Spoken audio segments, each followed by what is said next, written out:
अरे बेटी, मैंने तेरे लिए रिश्ता देखा है। तू तैयार हो जा, अभी आते ही होंगे। जी माँ, ठीक है। ये है शीतल जो पहले बहुत अमीर थी।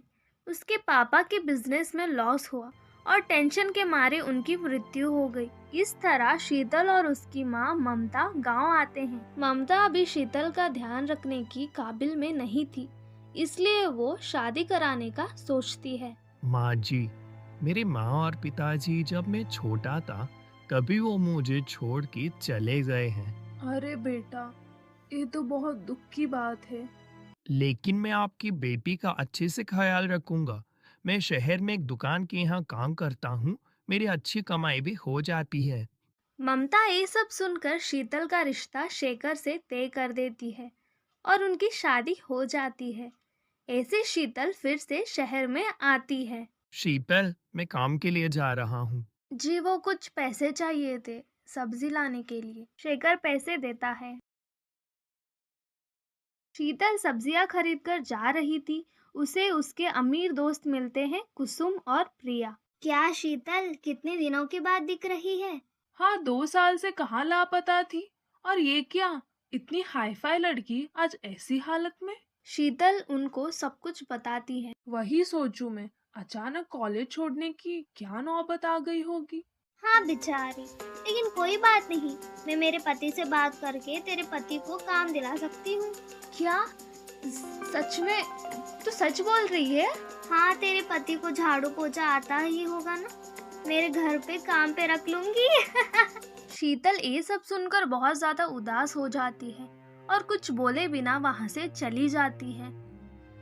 घर आके शीतल सोचती है, जो सहेलियाँ कॉलेज के दिनों में पैसों के लिए मेरे आगे पीछे घूमती थी, आज मेरी ऐसी हालत पे मेरी बेइज्जत कर रही हैं। ये सब बोलते हुए वो रोती रहती है। तभी शेखर आता है। शीतल, क्या हुआ? तुम रो क्यों नहीं हो? तभी शीतल सब कुछ बताती है। अरे शीतल, इसमें रोने वाली क्या बात है? अभी बुरे दिन हैं, किसे पता हमारी मेहनत से एक दिन अच्छा दिन भी आ सकता है।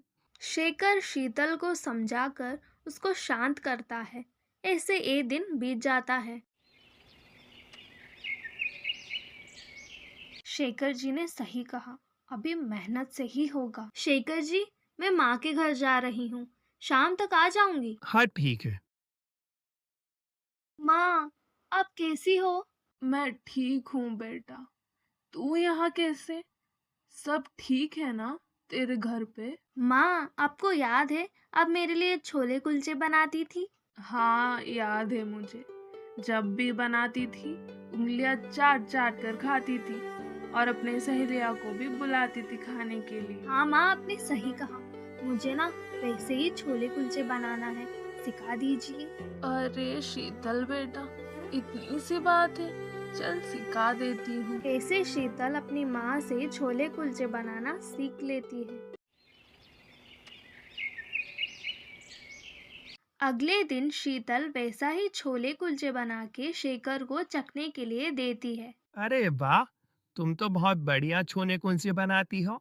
अरे नहीं, ये तो मेरी माँ का रेसिपी है। कुछ भी कहो, मुझे तो खा के मजा आ गया। जी मैं बोल रही थी, मैं छोले कुलचे बना के बेचना चाहती हूँ। अरे वाह! ये तो बहुत अच्छा ख्याल है। लेकिन मेरे पास उतने पैसे नहीं है तुम्हें देने के लिए, जिससे तुम ये सब शुरुआत कर सको। अरे आप चिंता मत कीजिए, माँ ने मुझे शादी के वक्त सोने के कंगन दिए थे, मैं उससे काम चला लूंगी। शीतल उन कंगनों को बेचकर जो पैसे मिलते हैं उनसे वो एक दुकान किराए पे लेती है और वहाँ छोले कुलचे बेचने लगती है। पहले दिनों में तो उतने लोग नहीं आ रहे थे, लेकिन बाद में धीरे धीरे लोग आने लगे थे। ऐसे ही 2 महीने बीत गए थे। शीतल के छोले कुलचे चखने के लिए दूर दूर से लोग आने लगे थे। वाह शीतल, तुमने तो कमाल कर दिया।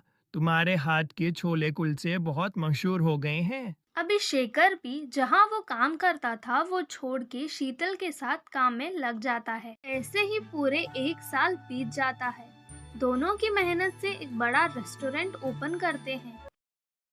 जी सुनिए, मुझे और आपको रेस्टोरेंट में इतना काम रहता है और मेरे से घर के काम भी नहीं हो पाते। एक काम वाले की जरूरत है मुझे। हाँ, तुमने सही कहा। मैं कुछ करता हूँ, तुम टेंशन मत लो अभी। मैनेजर, एक काम वाली की ज़रूरत थी। अगर तुम्हें कोई पता है तो मुझे बता देना। मालिक वो हमारे यहाँ झाड़ू लगाता है ना, उसकी बीवी को काम की जरूरत थी। आप कहो तो मैं आपके घर उसको कल भेज दूँ। हाँ, ठीक है। अगले दिन मालिक मैं ही हूँ जो मैनेजर ने भेजा है।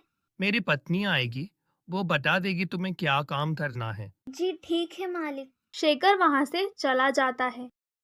तभी वहां शीतल आती है। कुसुम को ऐसी हालत में देख के वो चौंक जाती है। कुसुम, क्या हुआ है तुझे?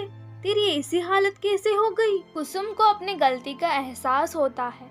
वो समझ जाती है उस दिन उसने जो भी बर्ताव किया था कितना गलत था। शीतल, मैंने जो गलत किया था उसी की सजा भुगत रही हूँ। तू पहले बोल, तेरी ऐसी हालत कैसे हुई? मेरे पति एक बिजनेस फ्रॉड में फंस गए और हमसे सब कुछ छीन लिया। तू फिक्र मत कर, तेरी दोस्त अभी जिंदा है। मैं करूंगी तेरी मदद। मैंने तेरे साथ इतना गलत किया, फिर भी तू मेरी मदद करेगी? अरे गलती इंसान से ही होती है, और तूने जैसे मेरे साथ बर्ताव किया था मैंने भी वैसा किया तो तेरे मेरे बीच में क्या फर्क रह जाएगा? मुझे माफ कर दे। चल अभी मेरे साथ बैठ के कुछ खाना खा ले। किसी की मजबूरियों पर मत हंसिए, कोई मजबूरियां खरीद कर नहीं लाता। डरिए वक्त की मार से, बुरा वक्त किसी को बता कर नहीं आता।